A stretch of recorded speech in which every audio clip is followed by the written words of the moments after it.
ሔዋን እንግዲህ ያፌት የያዛቸው ሴቶች ጋር ተቀላቅላ ሁሉንም መረጃ የሚደርስባቸውን ሲቃይ እያንዳንዱን ነገር ነግረዋታል ማለት ነው። እሷም በጣም ተጨንቃለች። ኤፍራታ ይሄን ሁሉ ነገር እንዴት ነው የቻልሽው እያለች በጣም ተከፍታለች ማለት ነው። እንግዲህ አንደኛዋም በሩን ድንገት ሳይዘጉት ቀርቶ ወደ ውጭ ትወጣለች። በዛን ሰዓት ያፌት ያያታል። እሱም እንግዲህ ቅጥረኛውን ቶሎ ሄደህ አምጣልኝ ብሎ እንዴት በር ሳትዘጋ ትወጣለህ ብሎ ይሰድበዋል። ልጁም እንግዲህ ያቺ አለቃዋን ያየችውን ልጅ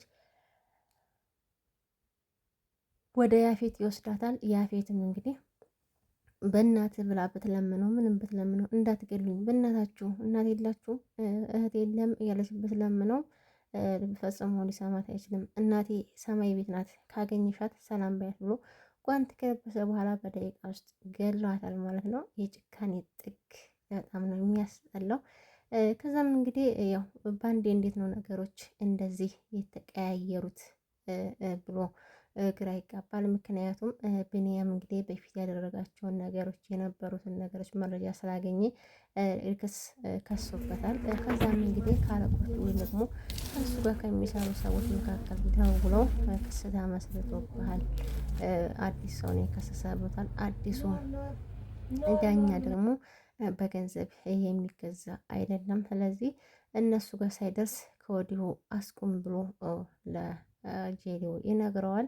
እሱም እንግዲህ እሺ ብሎ ስልኩን ይዘጋል። ከዛም እገለዋለሁ አልለቀውም እያለ መኪናውን አስነስቶ ወደ ቢኒ ይሄዳል። ቢኒም እንግዲህ ደረቱን ነፍቶ ቀስ እያለ ሲሄድ መኪናውን ያያል። ከዛ ቁልፍ ለፊት ይቆምለታል። ያፌትም ወርዶ ቢኒያምን ለመምታት ሲያስብ እዚህ ከበብ ስታይ ሞኝ ነው እንዲህ የሚመስልህ? እዚህ በዙሪያ ሰዎች አሉ፣ አንዳች ነገር ልታደርግ ብታስብ ችግር ይገጥማል ይለዋል። በዛን ሰዓት ያፌት በጣም ይናደዳል። ከዛም ከኔም ብታመልጥ እንዳይመስልህ ይሄንን ነገር ካላስቆምክ እገልሃለሁ ብሎት መኪናውን አስደስቶ ይሄዳል ማለት ነው። ቢኒያምም ምንም አልፈራውም።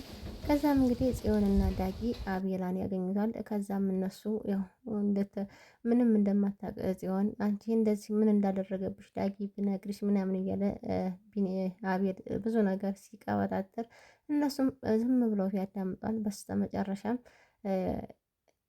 አቤል ጽዮን እንዲሰማት ሲል ዳጊን ንቅ አድርጎ ይይዘዋል። ከዛም ይገፈትረዋል።